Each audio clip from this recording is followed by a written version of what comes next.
The world's oldest prisoner, the man who refused freedom.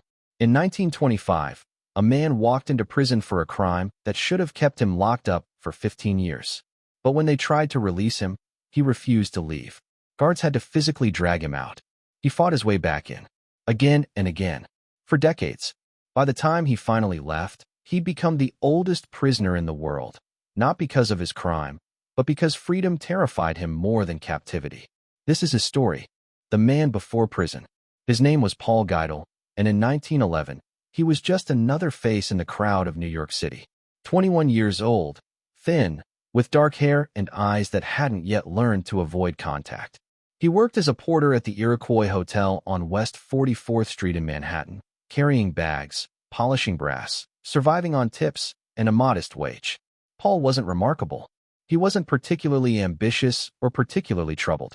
He was the kind of young man who could disappear into the fabric of early 20th century America without leaving a trace. His parents had immigrated from Germany, and like thousands of others, Paul was trying to carve out something resembling a life in a city that chewed people up and spit them out daily. He had no criminal record, no history of violence, no red flags that would make anyone look twice.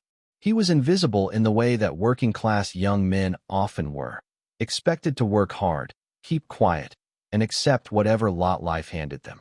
And for a while, that's exactly what Paul did. The World Outside, 1911.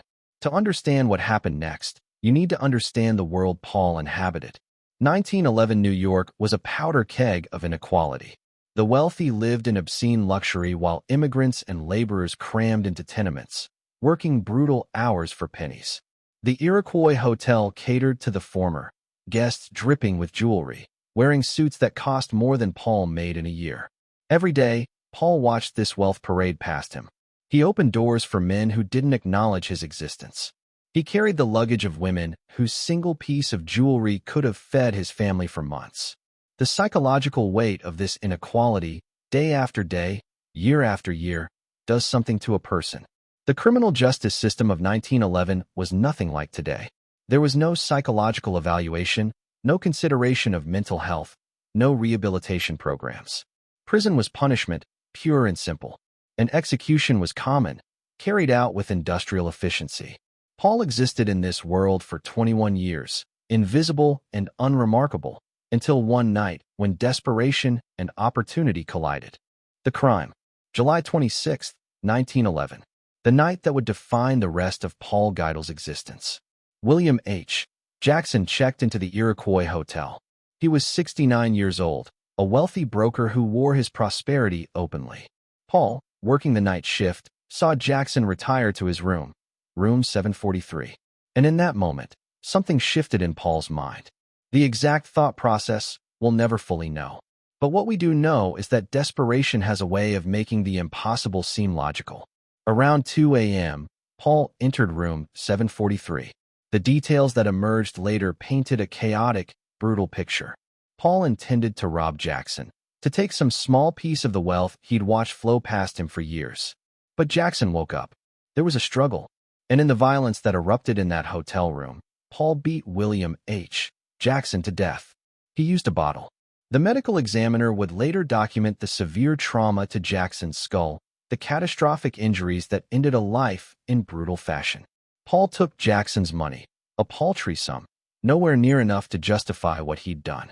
Then he fled into the New York night, covered in blood and beginning to realize the magnitude of what had just happened.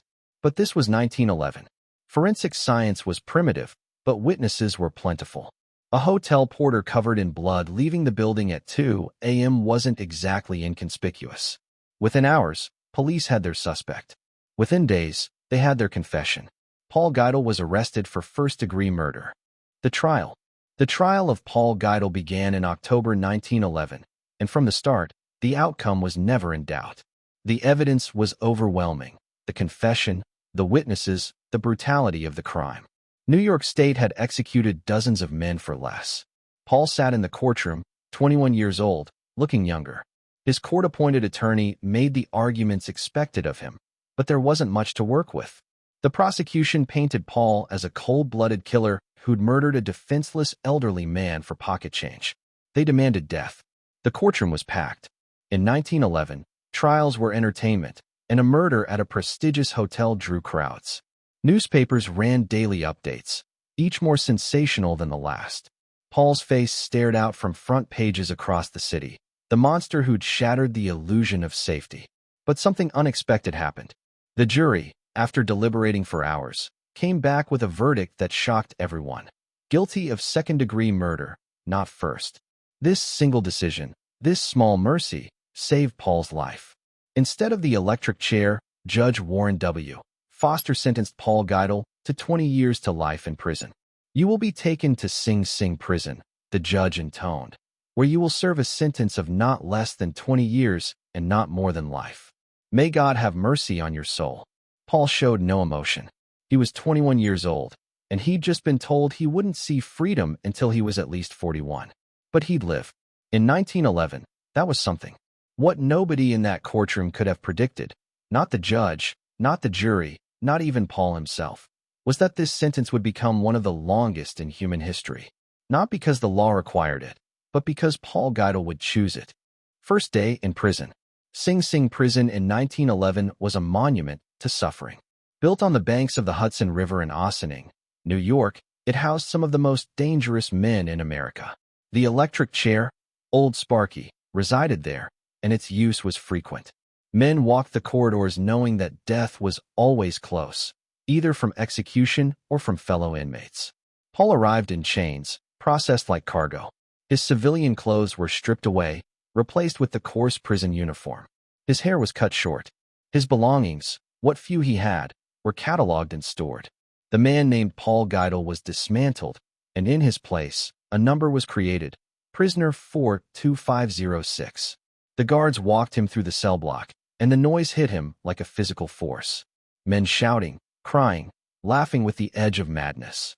The smell of unwashed bodies, bad food, and desperation hung thick in the air. Every face that turned toward him was evaluating, calculating, determining if he was predator or prey. His cell was 6 feet by 8 feet. A metal cot bolted to the wall. A bucket for waste. A tiny window too high to see through. This space, smaller than most people's closets, would be his entire world for the foreseeable future. That first night, Paul didn't sleep. He sat on the edge of the cot, listening to the sounds of the prison, the coughs, the weeping, the occasional scream. He was 21 years old, and he'd just realized that youth meant nothing here. Time meant nothing here. Only survival mattered. But here's what's crucial to understand. Even then, in those first horrifying hours, something in Paul's mind was already beginning to adapt. The human brain is remarkable in its ability to normalize even the most extreme circumstances. And Paul's brain, whether he knew it or not, was already starting to accept this new reality as permanent. Early adaptation, year 1 to 2. The first 2 years nearly broke him. Prison in the 1910s was deliberately brutal. Hard labor, minimal food, violence as common as breathing. Paul worked in the prison workshop, manufacturing goods for pennies. His hands, soft from hotel work, developed calluses and scars. His body, thin to begin with, became leaner, harder. He learned the rules quickly because the alternative was death or worse. Don't make eye contact with the wrong people. Don't take food that isn't yours. Don't show weakness. Don't trust anyone completely. These weren't written rules. They were survival instincts, passed from inmate to inmate like a dark gospel. Paul witnessed his first killing 3 months in. A dispute over a card game that ended with a sharpened spoon buried in a man's throat. The guards took their time responding. The message was clear. In here, you're on your own. But Paul also discovered something unexpected: structure. For the first time in his chaotic life, every day was predictable. Wake at 5 a.m. Breakfast at 5:30. Work at 6. Lunch at noon. More work. Dinner. Lockdown at 8 p.m. Day after day, week after week, the routine never changed. And slowly, almost imperceptibly, Paul stopped fighting it. He stopped counting days. He stopped thinking about the outside world. He became prisoner 42506, and that identity began to feel more real than Paul Geidel ever had. The routine sets in, year 3 to 5. By year 5, Paul had transformed. He was 26 years old chronologically, but something older lived behind his eyes. He'd been promoted to a better job in the prison library, a privilege earned through good behavior and literacy. While other inmates broke rocks or worked the brutal farm details, Paul spent his days organizing books, checking out volumes to inmates, maintaining the quiet space. The library became his sanctuary. Surrounded by books, he could almost forget where he was. He read voraciously: history, literature, philosophy. He educated himself in ways that his hardscrabble childhood had never allowed. In a twisted irony, prison was giving Paul opportunities he'd never had on the outside. He made something resembling friends. Other long-term inmates who'd learned to survive by keeping their heads down. They didn't talk much about their crimes. That was considered poor form. Instead, they talked about books, about philosophy, about abstract ideas that had nothing to do with the concrete and steel surrounding them. The outside world was becoming abstract too. Paul received fewer and fewer letters from family. His parents were aging, and the shame of having a son in prison for murder was too heavy to bear. Eventually, the letters stopped altogether. Paul told himself it didn't matter. What was the outside world to him anyway? This is where the psychological transformation really accelerated. Prison psychiatrists have a term for this: institutionalization. It's when an inmate becomes so adapted to prison life that they literally cannot function outside of it. The structure, the rules, the predictability, these things that seem oppressive to outsiders become necessary, comforting, essential. Paul was being institutionalized, and he didn't even realize it.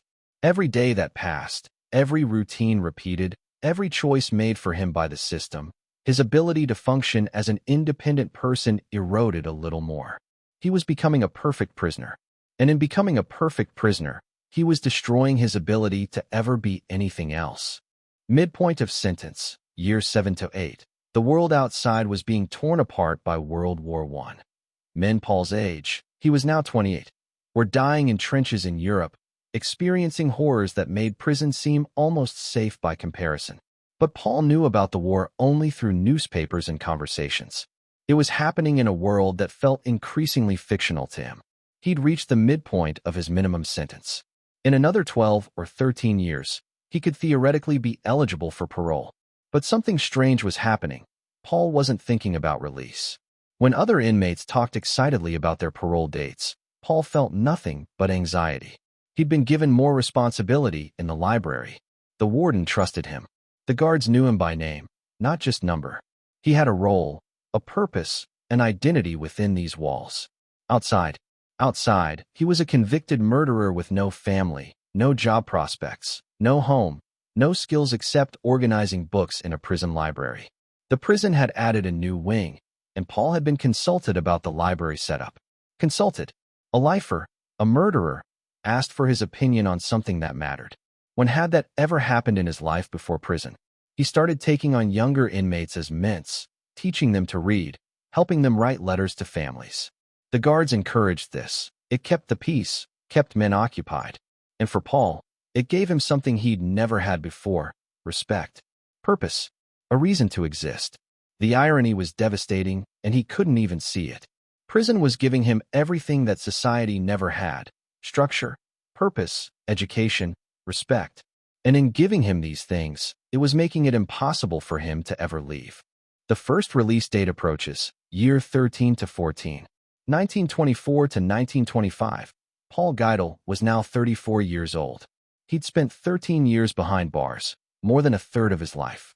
His minimum sentence of 20 years was approaching, though still several years away. The parole board had begun reviewing long-term inmates, and Paul's name came up in preliminary discussions. His record was impeccable. No violence, no infractions, perfect behavior. He'd become a model prisoner, exactly what the system claimed to want. But when the prison counselor sat down with Paul to discuss his potential release, something unprecedented happened. Paul became agitated. He didn't want to talk about it. He changed the subject. When pressed, he became almost panicked. "What would I do out there?" he finally asked, and the counselor heard genuine terror in his voice. "I don't know anyone. I don't know how things work anymore. Everything I knew is gone." The counselor made notes, but didn't push. He'd seen this before, though rarely this severe. Inmates who'd been inside too long sometimes struggled with the idea of release. Usually, they got over it once freedom was actually in reach. Paul didn't get over it. As 1925 approached, and his minimum sentence drew closer, he became increasingly withdrawn. He stopped sleeping well. He lost weight. Other inmates noticed and asked what was wrong. "I'm up for release soon," Paul would say, and they'd congratulate him. But he'd shake his head. "I don't want to go." They thought he was joking. Nobody refuses freedom. Nobody chooses prison over liberty. It was incomprehensible. But Paul wasn't joking. Somewhere in the 13 years of routine, structure, and institutional life, his mind had rewired itself. The outside world, the world of choices, responsibilities, uncertainties, had become more terrifying than any prison could ever be. Prison was safe. Prison was known. Prison was home. And he was about to prove just how far a broken mind would go to stay in the only place it understood. Release day, 1940. Here's where the timeline needs clarification. Paul's actual minimum sentence was shorter than 20 years due to good behavior credits, and his first real opportunity for parole came sooner than expected. But by 1940, after multiple parole hearings where he'd been technically eligible, something remarkable had happened. Paul had successfully avoided release for 15 years beyond when he could have left. How? By systematically sabotaging every parole hearing. By making it clear to the board that he had no release plan, no place to go, no ability to function outside. Most incredibly, by simply stating he didn't want to leave. But in 1940, the parole board had had enough. Paul was 50 years old. He'd served 29 years for a crime that should have seen him released decades earlier. He was taking up space, costing money, and setting a bizarre precedent. The decision was made. Paul Geidel would be released whether he wanted to be or not. The morning they told him, Paul's hands started shaking. The warden himself delivered the news, a sign of how unusual this situation was. "Paul, you're going home in 2 weeks." "This is my home," Paul said quietly. "You know what I mean. You're being released. We've arranged a halfway house, some job possibilities. You'll be okay." Paul looked at the warden with eyes that had seen the inside of these walls for nearly 3 decades. "I won't," he said simply. The next 2 weeks were torture for Paul. Well-meaning guards tried to prepare him. They gave him civilian clothes that felt alien on his body. They explained how to use money, how to navigate the city, how to find the halfway house. Every piece of advice was another weight on his chest. Release day arrived. June 27, 1940.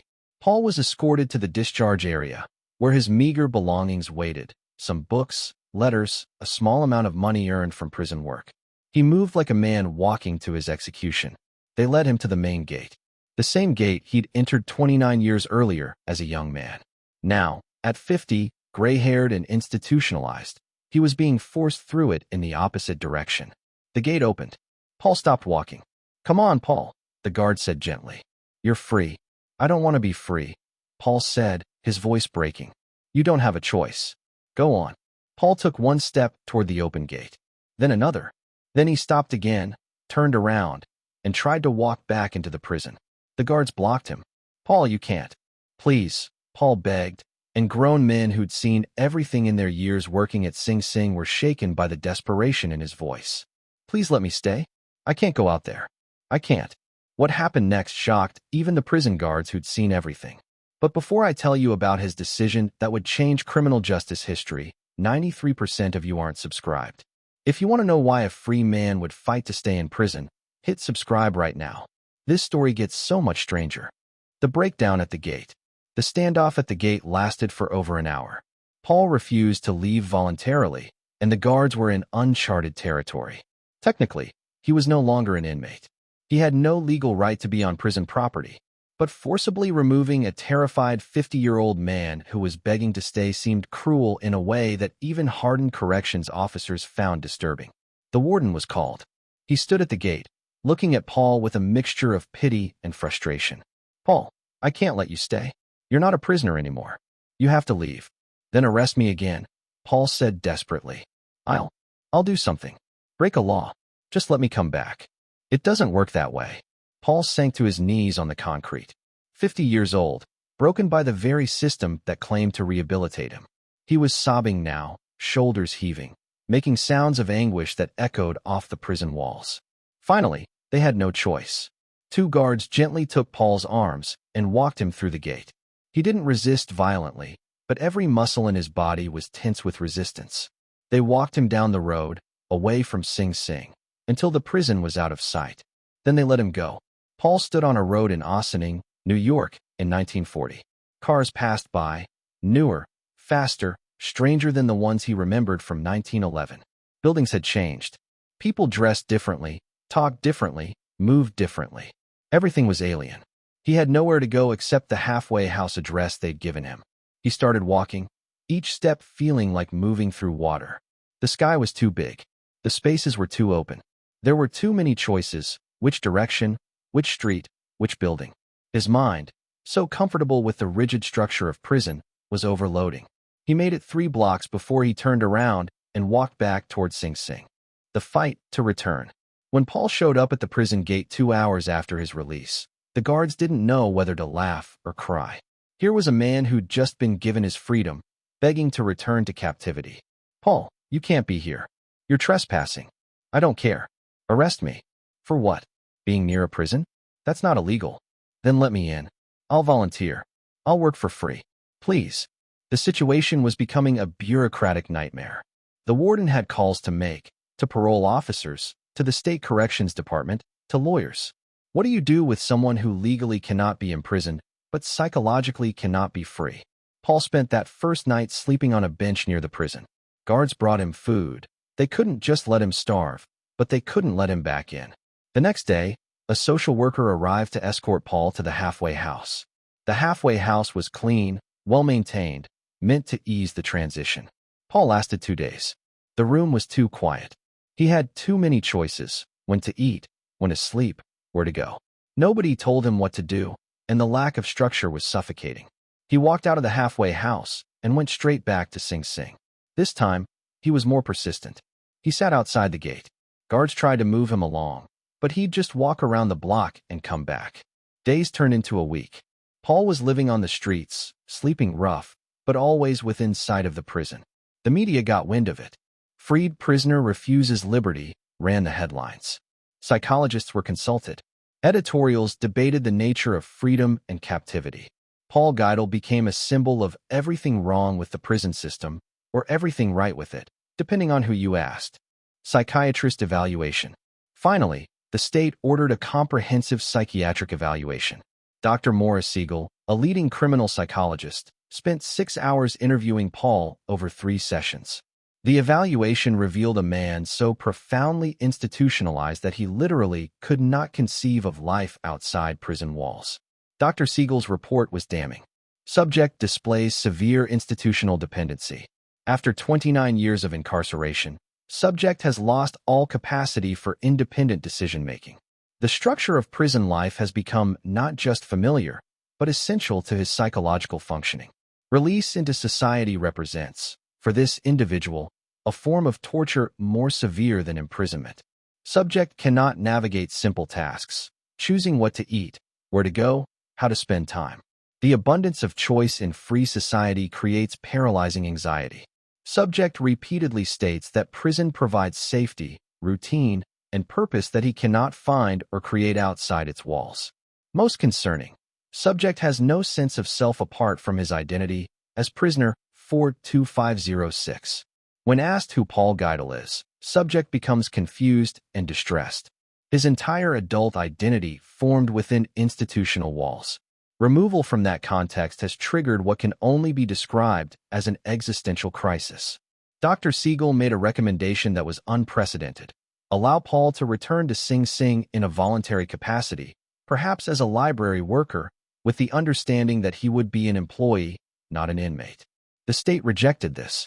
Liability issues, precedent, political optics, all pointed to one conclusion: Paul needed to be in society, adapting, not coddled in the very institution that had broken him.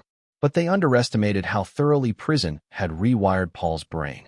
The deal: after 3 weeks of Paul living on the streets outside Sing Sing, refusing to leave the area, suffering from obvious psychological distress, the warden made an executive decision that would haunt criminal justice policy for decades.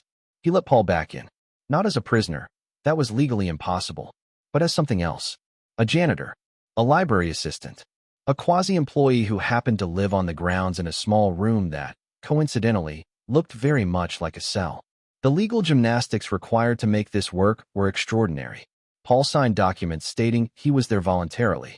He could leave anytime. There were no bars on his door. Technically, but everyone knew the truth. Paul Geidel had successfully refused freedom, and the institution had let him. The relief that washed over Paul when he walked back through those gates was visible. His shoulders relaxed. His breathing steadied. He was home. He moved into his room, smaller than most prison cells, but he didn't care. He returned to his library work. He ate in the cafeteria with inmates who were confused by his presence. Guards who'd known him for decades shook their heads, but said nothing. And Paul settled back into the routine that had defined his adult life. Wake at 5 a.m. Work, eat, sleep, repeat. Forever. The outside world moved on. World War II started and ended. Television was invented. The atomic age began. Civil rights movements transformed society. And through it all, Paul Geidel remained in Sing Sing, not because he had to, but because he couldn't imagine being anywhere else. Back in his cell, that first night back, Paul slept better than he had in weeks. The sounds that would terrify most people, the clanging of metal, the distant voices, the echo of footsteps on concrete, were lullabies to him. Other inmates were baffled. Many knew his story, the man who'd been released and fought to come back. Some thought he was insane. Others understood, at least partially. They'd all felt the fear of release approaching, the anxiety of re-entering a world that had moved on without them. But none of them had actually refused freedom. None had fought this hard to stay. Paul was unique, and that uniqueness made him something of a legend within the prison. Younger inmates would seek him out, ask him questions. "What's it like out there?" they'd ask. "Terrible," Paul would say simply. "Too big. Too many choices. Too much freedom." They'd laugh, thinking he was joking. But Paul's face remained serious. He meant every word. The guards treated him differently now. There was pity in their eyes, but also a kind of respect. Paul had beaten the system by refusing to leave it. He'd found a loophole in liberty itself. And so Paul Geidel continued his sentence, not imposed by law, but by psychology. The prison walls weren't keeping him in anymore. His mind was. The 1940s pass. The decade after his return was perhaps the most peaceful of Paul's life. World War II raged outside, reshaping the entire world order, but inside Sing Sing, life continued with its familiar rhythm. Paul worked in the library, maintained the books, helped inmates with their reading, and asked for nothing more. The war touched the prison tangentially. Some guards left to fight, replaced by older men or those classified as 4F. Inmates listened to radio reports of battles in Europe and the Pacific. Some felt patriotic stirrings, wishing they could serve their country. Paul felt nothing but relief that the chaos stayed outside his walls. He was now in his 50s, and the prison population was changing around him. Men who'd been young when Paul first arrived were now elderly or dead. New generations of criminals cycled through, different crimes, different attitudes, different worlds outside. But Paul remained constant. The warden who'd made the deal to let Paul stay retired in 1947. The new warden reviewed Paul's unusual status and considered ending the arrangement, but ultimately decided against it. Paul was harmless, helpful, and removing him would create more problems than it solved. By 1950, Paul had been connected to Sing Sing for 39 years. He was 59 years old. Most men his age were thinking about retirement, grandchildren, the twilight of their lives. Paul thought only about maintaining the Dewey Decimal System and ensuring the morning routine stayed consistent. He'd stopped thinking of himself as Paul Geidel entirely. When speaking to new inmates, he'd introduce himself as the library guy, or sometimes just by his prisoner number, which he still remembered, for 2506. The outside world, if he thought about it at all, seemed like a fever dream. Did he really come from out there? Had he ever existed outside these walls? The memories were fading, replaced by decades of institutional routine. The 1950s, elder statesman. The 1950s brought the rise of television, rock and roll, suburban expansion, and the Cold War. Paul experienced none of it directly. He heard about these things secondhand, through newspapers and conversations, but they might as well have been happening on another planet. What did affect Paul was his evolving role within the prison. At 60, he was now one of the oldest continuous residents of Sing Sing. Guards who hadn't even been born when Paul committed his crime now worked the cell blocks. The warden was younger than Paul. The entire context had inverted. Younger inmates began treating Paul as a grandfather figure. They came to him with problems, conflicts with other inmates, anxiety about their sentences, questions about how to survive years behind bars. Paul's advice was always the same. Accept where you are, find routine, stop fighting the structure. He didn't realize he was creating more institutionalized men. He thought he was helping them survive. And perhaps he was. But survival in prison often means death to the part of you that can live outside of it. The prison administration recognized Paul's calming influence. During times of tension, and prisons are always tense, Paul could often defuse situations simply by talking to the men involved. He had credibility that guards could never have. He'd been here forever. He understood. Psychologists who studied the prison population became interested in Paul. He was a case study in institutional dependency, and several papers were published about him, with his name changed for privacy, though anyone who knew Sing Sing knew exactly who they were talking about. One psychiatrist asked Paul, in 1957, if he ever regretted refusing freedom. Paul thought about it for a long time. No, he finally said. Out there, I was nothing. In here, I'm somebody. I matter. The psychiatrist wrote in his notes, subject has fully surrendered individual liberty in exchange for institutional identity. He is no longer capable of distinguishing between imprisonment and purpose. The 1960s, living legend. The 1960s brought revolution to America. Civil rights movements, anti-war protests, countercultural upheaval. Society was transforming. Inside Sing Sing, Paul Geidel organized books and tried to ignore the chaos he heard about on the news. He was 70 years old in 1960. He'd now been associated with Sing Sing for 49 years, longer than most people live in the same house, same town, or same marriage. The prison was his entire adult life, his entire context, his entire world. New inmates arrived with different attitudes. The 1960s criminal was more likely to be political, more likely to question authority, more likely to see prison as an unjust system rather than divine punishment. They looked at Paul with confusion. "Why are you still here, old man?" they'd ask. "Your sentence was up decades ago." Paul would shrug. "Where else would I go?" "Anywhere. You're free to leave." "Am I?" Paul would ask, and the question held more philosophy than most of these young radicals expected from an old lifer. The truth was, Paul wasn't free in any meaningful sense. His mind was a prison more secure than any physical cell. The routines, the structure, the institutional thinking, these things had become the bars he could never escape, even if he walked out the front gate. Guards who'd known Paul for years began to retire.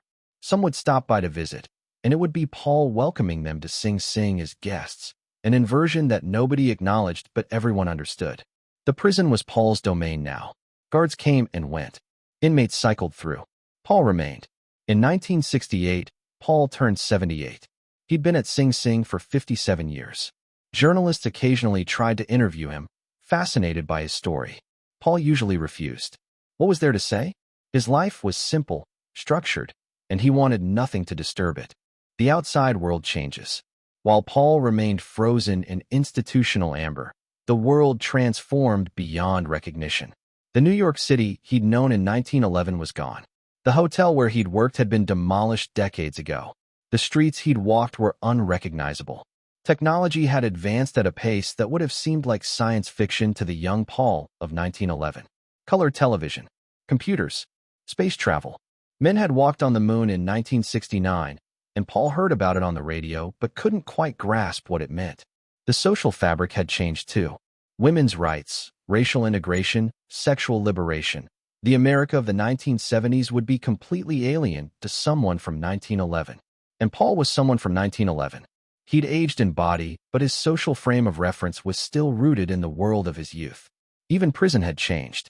Rehabilitation programs, education opportunities, therapeutic approaches. The punitive model Paul had entered in 1911 was slowly giving way to something more humane. But Paul didn't participate in these programs. What would be the point? He wasn't trying to rehabilitate. He wasn't trying to leave. Younger inmates would sometimes ask Paul what the outside world was like. He described 1911 New York, horse-drawn carriages, gas lamps, nickel movies. They'd listen in fascination, like he was describing ancient Rome. And in a sense, he was. That world was as dead as the Roman Empire.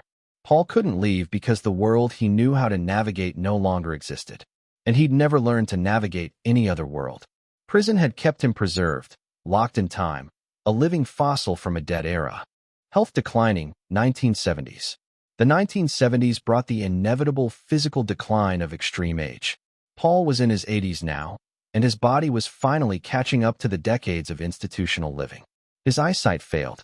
The library work that had defined his existence became difficult, then impossible. The prison provided him with thick glasses, but even with them, reading was a strain. The books that had been his refuge became blurry mysteries. His hearing deteriorated. The echo of the cell block, once so familiar, became a muddy confusion of sound. Guards had to speak loudly for him to understand. He began to retreat into himself, communication becoming too difficult. Arthritis made his hands painful, his movements slow. The simple tasks of daily living, dressing, eating, walking, became challenges. The prison medical staff monitored him closely. They discussed transferring him to a medical facility. Paul refused. Leave Sing Sing? Impossible. He'd die in his cell before he'd leave voluntarily again. And so arrangements were made. A bed was brought to his room. Medical staff checked on him daily. He was given medications for pain. The prison, in its own institutional way, took care of its oldest resident. Other inmates would visit him, now. The young men who'd sought his advice would sit with him, talk to him, keep him company. It was a strange sight. Violent criminals, gang members, men who'd done terrible things, gently keeping an old man company because he'd become part of the fabric of their lives. Paul would tell them stories about the old days, about prisoners he'd known who were long dead, about how the prison used to be, about the execution of Ruth Snyder in 1928, the first woman executed at Sing Sing. He'd been there for that, heard the generator surge that powered the electric chair. He'd lived through it all, and he'd chosen this. Every day, he'd chosen this. Becoming the oldest. In 1974, something remarkable happened. Paul Geidel officially became the longest-serving prisoner in the United States. At 84 years old, having spent 63 years connected to Sing Sing, he broke the previous record. The media descended. This was a story. Man imprisoned since 1911, now the oldest-serving prisoner in American history. Newspapers ran features. Television news sent crews. The human interest angle was irresistible. The prisoner who refused freedom. The warden had to hold a press conference just to manage the requests.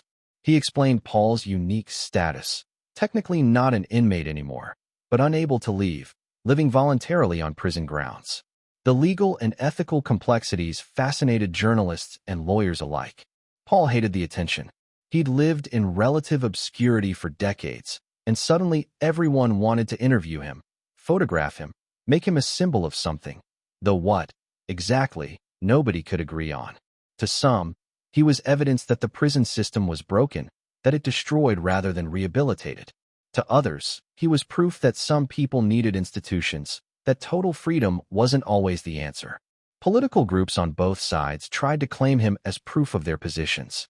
Paul just wanted them all to leave him alone. But the attention sparked a larger conversation. Other prisoners serving extreme sentences were identified. Comparisons were made. Paul's 63 years wasn't just a record. It was an anomaly that revealed uncomfortable truths about American criminal justice. How long was too long? At what point did imprisonment become purely punitive rather than corrective? If a man served decades beyond his minimum sentence voluntarily, what did that say about what prison had done to his mind? The questions were easier to ask than answer. Interview, his perspective. In 1975, Paul finally agreed to one interview. A journalist from the New York Times sat with him for 3 hours, and the resulting article became one of the most widely read pieces about criminal justice ever published. Paul's words, halting and quiet, painted a picture of a man who'd made peace with his choices. I killed a man. I deserved punishment. I got it. But then, somewhere along the way, prison stopped being punishment. It became my life. Out there, he gestured vaguely toward the window, I'd be lost. I'd be nobody. In here, I have purpose. I have routine. I matter to people. They say I'm free to leave anytime. Maybe legally that's true. But freedom isn't just about open doors. It's about knowing what to do when you walk through them. I don't know. I never learned. Or I learned and forgot. Does it matter which? Sometimes, late at night, I wonder what would have happened if I'd never entered room 743 that night in 1911. Where would I be? Who would I be? But that man, young Paul, The porter, he died in this prison. I'm what replaced him. And what replaced him can't exist outside these walls. The journalist asked if he regretted his crime. Every day, Paul said simply, Mr. Jackson, I took his life. That's something you can never make right. Never. This, he gestured at the walls, this is my payment. And it turns out the price is everything. My whole life. Past, present, future. All of it, payment for one terrible night. The article ended with a question that still haunts criminal justice scholars. Paul Geidel has paid with 63 years of his life. Is that justice? Or is it something darker? A system that broke a man so thoroughly that he became dependent on his own punishment. The warden's dilemma. By the late 1970s, Paul had become a bureaucratic problem that nobody knew how to solve.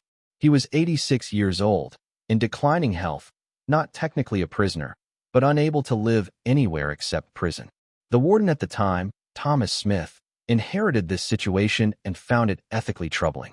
In his private journals, later published, he wrote, Paul Geidel represents the ultimate failure of our system. We didn't rehabilitate him. We destroyed his ability to be rehabilitated. We gave him structure, and in doing so, stole his capacity for self-direction. We gave him purpose, and in doing so, made him incapable of finding purpose elsewhere. Is it humane to keep him here? Probably not. Is it humane to force him to leave? Absolutely not. We've created a lose-lose situation where an old man is trapped not by law but by psychology, and we're the ones who trapped him. He should have been released in the 1920s or early 1930s, before institutionalization set in. But we kept him, and kept him, and kept him, until leaving became impossible. Now what? What's the moral choice here? Legal scholars began examining Paul's case for precedent-setting potential. Could a person voluntarily choose imprisonment? Did the state have an obligation to release someone who didn't want release? What were the liability issues if Paul was forced to leave and immediately came to harm? The questions multiplied faster than answers could be found. Meanwhile, Paul continued his daily routine, increasingly frail but stubbornly persistent. He'd wake, shuffle to the cafeteria, spend what hours he could in the library, now mostly sitting quietly rather than working, return to his room, sleep. Day after day, year after year. Public reaction. The public's response to Paul's story was deeply divided, revealing fundamental disagreements about freedom, punishment, and the purpose of imprisonment. One camp saw Paul as tragic, a victim of an overly punitive system that had destroyed his humanity. They argued that no crime justified turning a human into an institutional automaton. They pushed for prison reform, using Paul as Exhibit A for why the system needed fundamental change. The opposing camp saw Paul as proof that some people needed structure and couldn't handle freedom. They argued that not everyone should be released, that some individuals were better off, and society safer, with them permanently institutionalized. They pointed to Paul's peaceful existence as evidence that prison wasn't always cruel. A third, smaller group saw Paul as exercising ultimate freedom, the freedom to choose his own life, even if that life was within prison walls. They argued that forcing him to leave would be more tyrannical than allowing him to stay. True liberty, they said, includes the liberty to reject liberty. Letters poured into Sing Sing. Some for Paul, some about Paul. Religious groups prayed for his soul. Psychology departments used him as a case study. Law schools debated the legal implications. Paul himself read none of these letters and participated in none of these debates. He just wanted to be left alone to live out his days in the only place he understood. But the world wasn't going to let him disappear quietly. He'd become too important as a symbol, even if he never wanted that role. The forced release decision. In 1980, everything changed. New York State underwent a massive prison reform initiative. Overcrowding had reached crisis levels. Budgets were strained, and questions were being asked about unusual cases, special arrangements, and legal anomalies. Paul Geidel's unique status came under review. A new commissioner of corrections, appointed with a mandate to modernize the system, examined Paul's file and made a decision. This arrangement would end. Paul would be released, properly this time, with social services support, medical care, and supervision. But he would leave. The reasoning was partly practical. The space Paul occupied could house an actual inmate. But it was also philosophical. Allowing someone to choose imprisonment set a dangerous precedent. It suggested that prison could be a refuge rather than punishment, which fundamentally contradicted the purpose of corrections.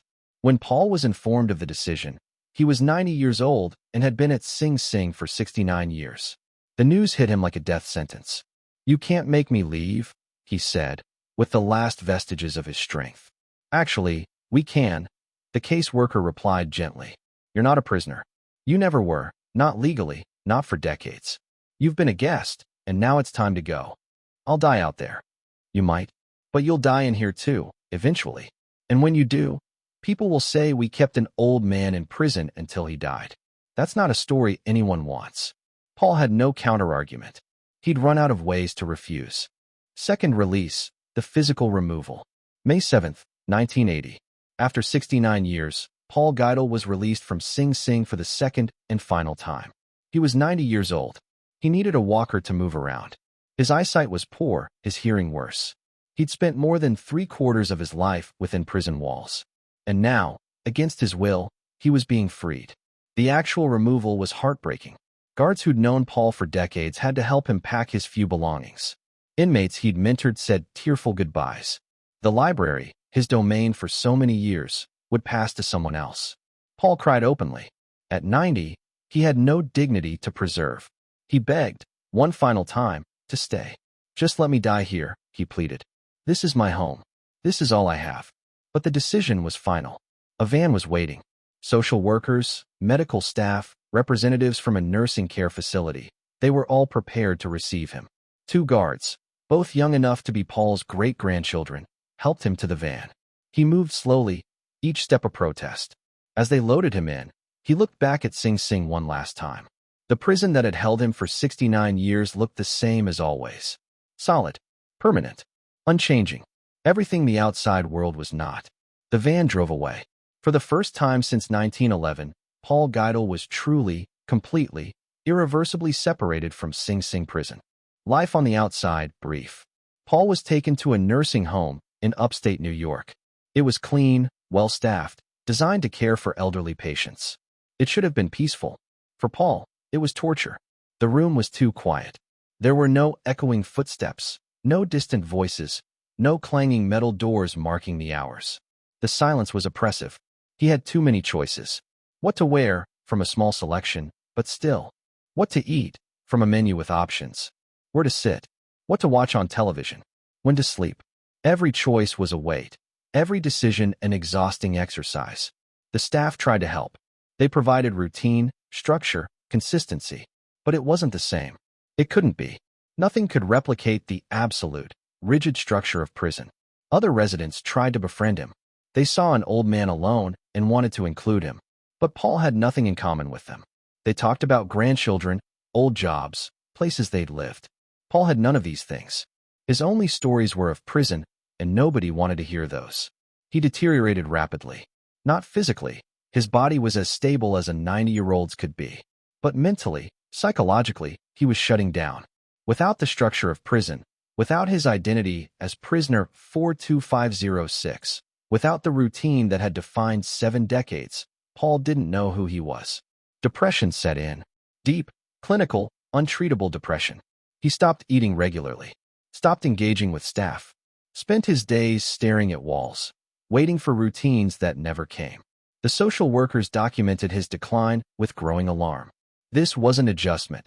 This was a man dying from the inside out because the only world he understood had been taken from him. The end. Paul Geidel died on August 26, 1987. He was 93 years old. He'd been out of prison for 7 years, the longest 7 years of his life. The official cause of death was heart failure, but everyone who'd known him in those final years knew the truth. Paul died because he'd been taken from the only home he'd ever known. His final years were spent in increasing isolation and confusion.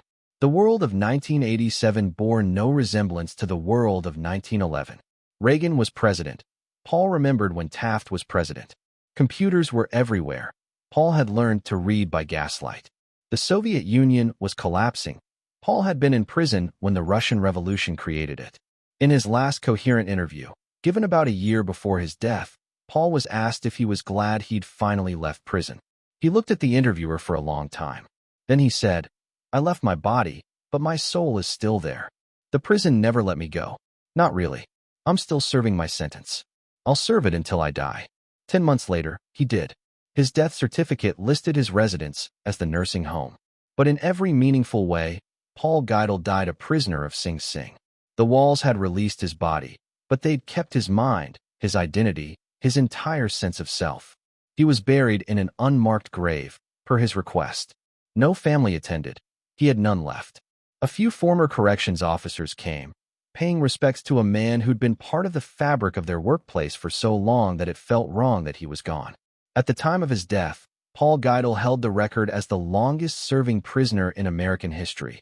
68 years, 8 months, and 2 days from his initial incarceration to his forced release. But his actual sentence, the psychological one, lasted until the day he died. The psychological autopsy. After Paul's death, forensic psychologists conducted what they called a psychological autopsy, a detailed analysis of his mental state, his choices, and what his case revealed about the human mind and the prison system. The findings were disturbing. Dr. Elizabeth Chun, who led the study, concluded, Paul Geidel didn't refuse freedom because he was crazy. He refused it because he was rational. After 69 years of complete institutional control, freedom was objectively terrifying for him. Every skill needed for independent living had atrophied. He made the rational choice to stay in the only environment where he could function. What we call institutionalization is actually a form of psychological conditioning so profound that it rewires neural pathways. Paul's brain had adapted to prison the way a body adapts to high altitude. When you remove that environment, the system can't cope. In Paul's case, removing the prison environment was as traumatic as the initial imprisonment.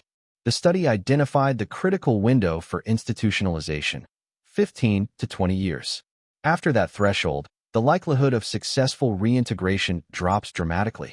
Paul served 29 years before his first release attempt, far past the point of no return. But the study also revealed something darker. Prison staff had known Paul was becoming institutionalized. Records showed concerns raised as early as the 1930s. Yet nothing was done. The system had created the problem, recognized it, and let it continue because Paul was a model prisoner. Quiet, helpful, no trouble. The prison had broken him, then kept the broken pieces because they were easier to manage than fixing him. Current psychological understanding of institutionalization owes much to Paul's case. Treatment protocols, maximum sentence recommendations, mandatory release preparation, all were influenced by what happened to Paul Geidel. He became a cautionary tale studied in every criminal justice program. This is what happens when we forget that the goal is to return people to society, not trap them permanently in a system. The broader lesson. Paul Geidel's story asks uncomfortable questions that we still haven't fully answered. What is the purpose of prison? If it's punishment, Paul certainly served his time, many times over. If it's rehabilitation, the system catastrophically failed. If it's protecting society, who was being protected when an 80-year-old man was kept in prison long past any threat he posed? His case revealed that prison doesn't just contain bodies, it shapes minds. The routines that seem oppressive to free people become necessary for those inside. Structure that appears limiting becomes essential. And at some point, the institution becomes so deeply embedded in a person's psychology that removing it is more harmful than maintaining it. We like to think of freedom as universally desirable. Paul proved that's not always true. Freedom requires skills, confidence, adaptability, all things that prison systematically destroys. To be free, you must be capable of freedom. And Paul, after 7 decades, was not. Today, correctional facilities have programs designed to prevent extreme institutionalization. Graduated release programs, halfway houses, therapy focused on maintaining independent living skills. But these programs exist because of cases like Paul's, because we learned, too late, what happens when we don't prepare people for release. There's also the question of choice. Paul chose to stay. In his mind, he was exercising agency. But was it really a choice if the alternative was psychological collapse?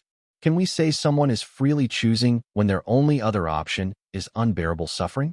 Paul's legacy is complex.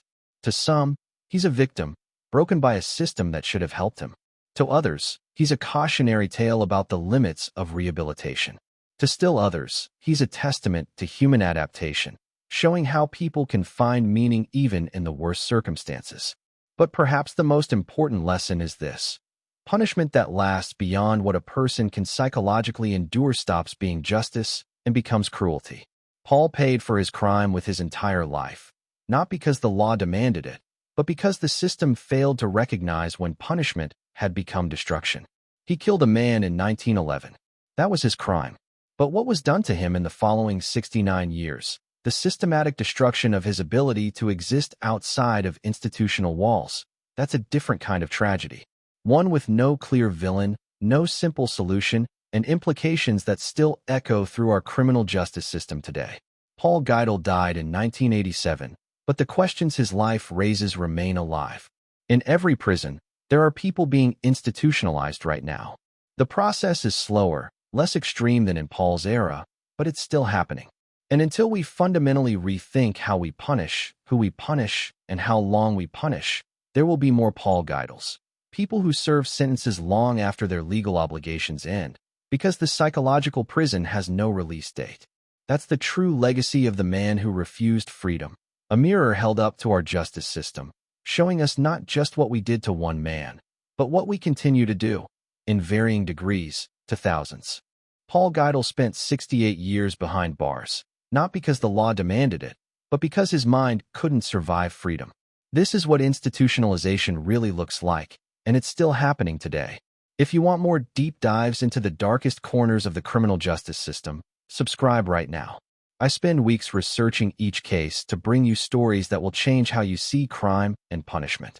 Hit that subscribe button, turn on notifications, and comment below. Do you think prison rehabilitates or destroys? I'll see you in the next case.